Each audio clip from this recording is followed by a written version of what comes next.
Hello everybody, welcome back to the OGGIE Bakehouse and welcome to this debatable what the weather is. Yeah, I'm not sure. We're filming it the day before. Yeah, we're filming the day before, but welcome to this VE Day because today is VE Day. VE Day celebrations. Yeah. So I know we're all in lockdown and you know you can't go and have a big party and all that sort of stuff, but we thought we would do something topical.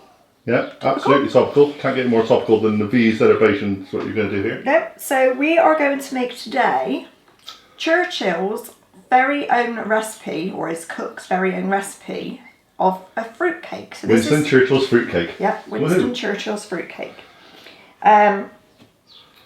It actually comes from his long-standing cook. Apparently she cooked for him for many, many years, and her name was Georgina Landermeer. Yeah, read it off the website. It comes from a National Trust, this recipe. This recipe is from National Trust.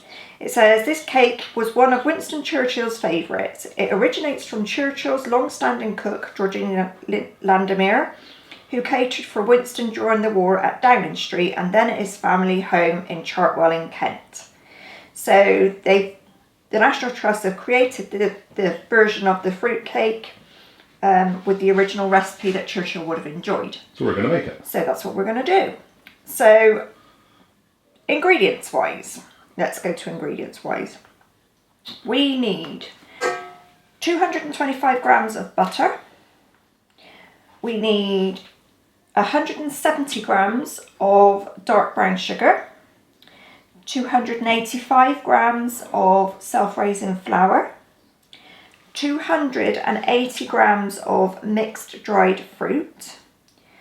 It actually says in the recipe 2 cups of strong black tea, but the tea is to soak the fruit in. We've only soaked this for a few hours, but they recommend that you try and soak the fruit in the tea overnight. So that's our mixed fruit with the tea. 5 eggs, 110 grams of halved glacé cherries, a teaspoon of mixed spice, and a tablespoon of good old black treacle. You don't see that very often in recipes now. So I'm using a 8-inch springform cake tin, and I've buttered it well, so it hopefully will not stick. So to start with, we talked briefly about the fruit. The first thing on the method is to soak your dried fruit overnight if possible, but a good couple of hours will be okay, in 2 cups of black tea, strong black tea, and it all puffs up quite nicely then.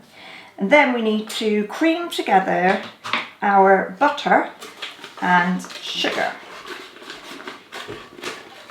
Now, this is where the recipe is a bit interesting because the recipe says put it into the mixer and mix until it's almost white, but I don't see how you're going to get a white mix out of dark brown sugar. We shall see. I mean, this is the traditional way of making a fruitcake. My mum had always done this. It would have been cream together the butter and sugar, add your flour and add your ingredients. Add your eggs, off you go. So let's get this going, and obviously it's going to be a bit noisy, so we'll come back to you.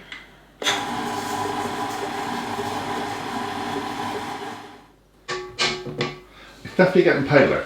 Whether it'll be white or not, I don't know. No. We're just scraping this back into the bowl again, and then we're giving it a little whiz round.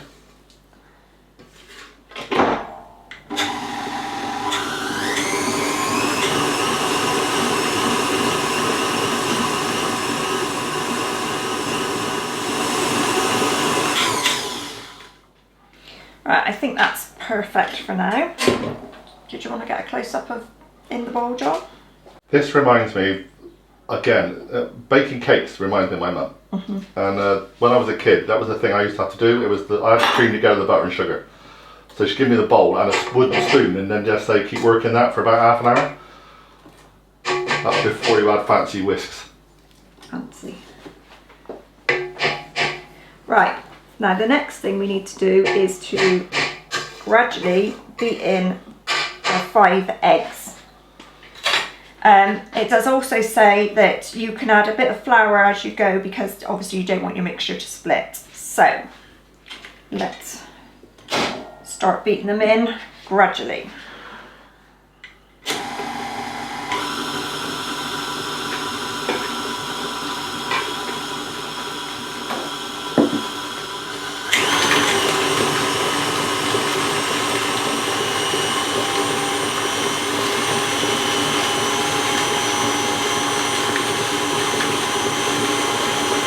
Flour as well, yeah, just to stop it from curdling.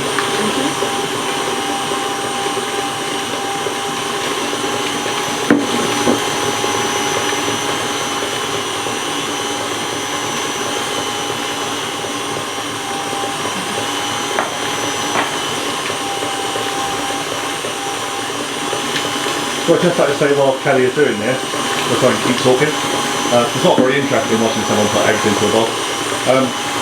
My dad was a War Marine Commando and passed away a couple of years ago now, so if you watch the old channel you'll know we did a fantastic few videos about him in his past, and so this is kind of in honour to him, my mum who's obviously passed away now as well, and to all those military people and all the people that passed away in World War II and in other wars. Yeah? We're not political, but they were very brave, most of them were very young. And without them, we wouldn't be here now. Right, so in here I've got all my eggs, and because of the fact that we're using a electric whisk, we were able to beat them in with minimal amounts of flour and no splitting. So just need to keep mixing it around the edge of the bowl down here to make sure that you get, you know, it all sticks to the side of your bowl is what I mean. So now we need to add the flour and then the mixed spice, or you can put the flour and the mixed spice in together like that. Devil may care, huh? Why not? Spice flour, go for it, girl. Right. I'll do it half at a time because otherwise we're going to get an enormous flour cloud.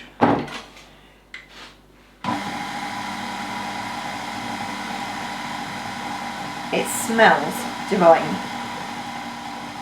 One of the things we've noticed since we've been doing this channel is just how great the house smells every day, no matter what we're making.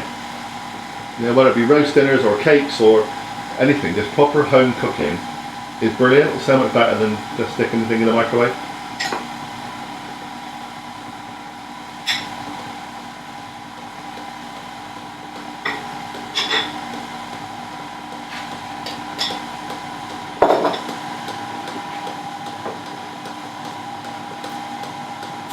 You've got strong fingers. Well, that's part of the fun, isn't it? Get the you know, clean the bowl afterwards yourself, and any mess is still edible.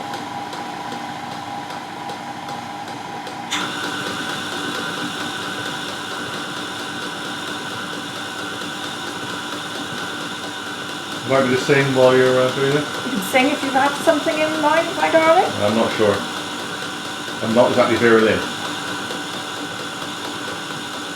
Right, I'm just going to give this a quick whiz fast, and then the next bit is actually by hand, so just 1 second.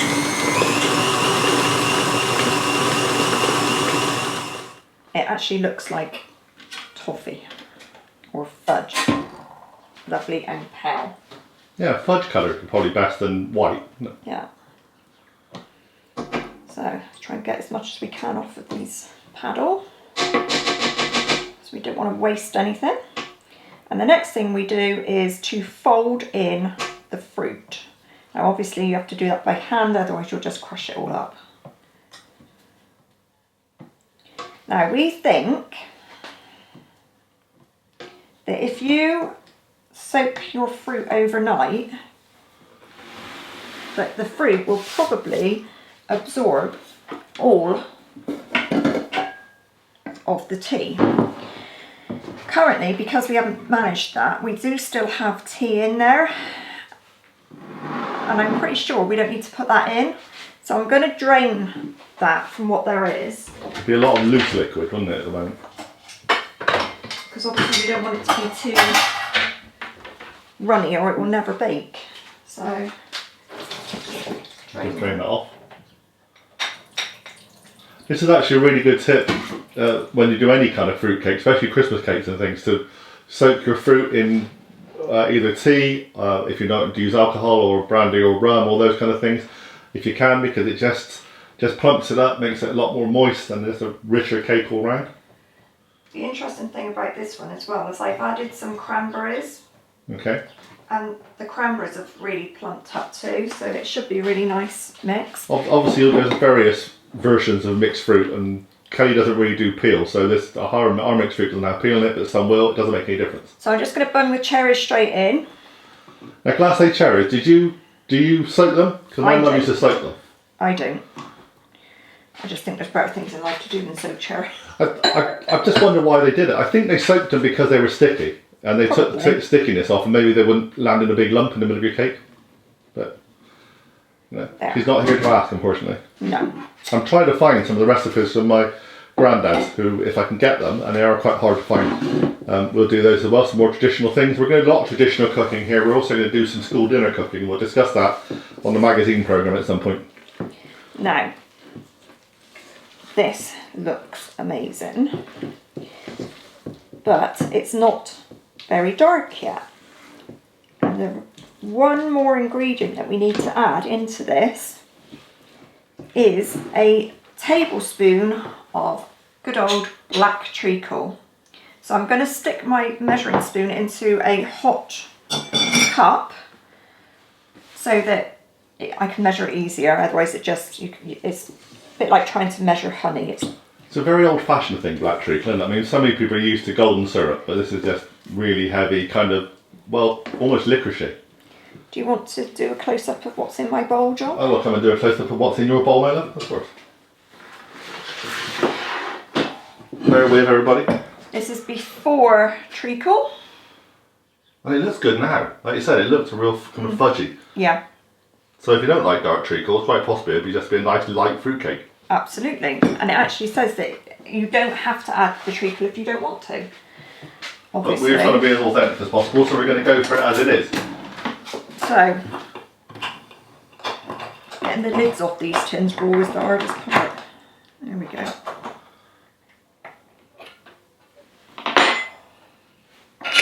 So we need a good tablespoon of black treacle.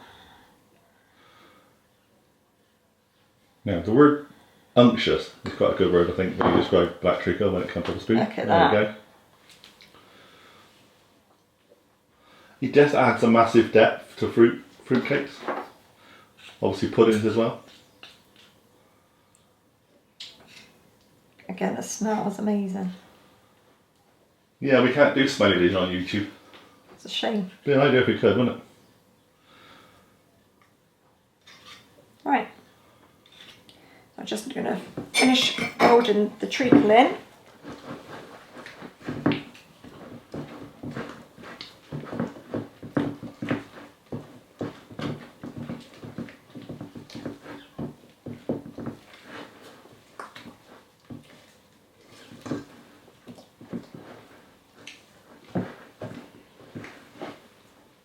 There we go. And that, as they say, is that. So,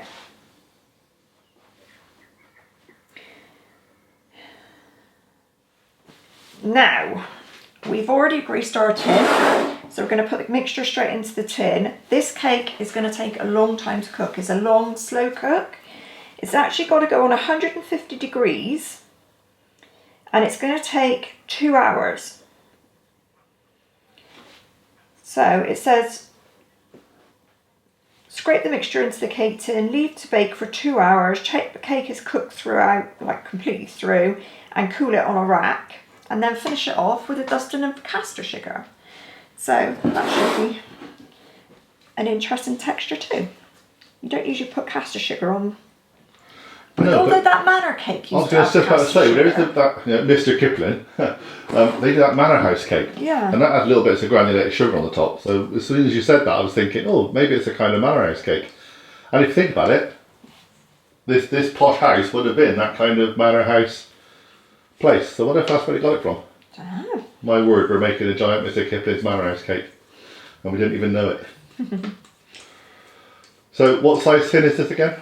This is an 8-inch spring form, loose bottomed cake tin. There you go. Which I find fantastic because you don't have to worry about it sticking around the edges like you used to with the cake tins before. Oh, that could be famous last words yet. In 2 hours' time we'll find out. But you're right, they're so much better than the old days. So, what am I looking for? But no, it's your recipe, love. No, that's what I'm looking for. I'm looking for the second spatula to get all that off of there. We're so much more tidy than me. I know. As people will start to realise when they watch more of these videos. I'm going to try and level it out.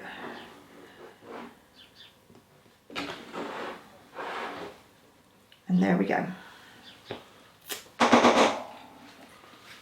There is our mixture ready to go. So I'm going to bake it for 2 hours and then we'll come back and show you what it looks like. So see you all in a minute. Bye for now. Hi everyone and welcome back. As you can see, the cake has successfully made it out of the oven.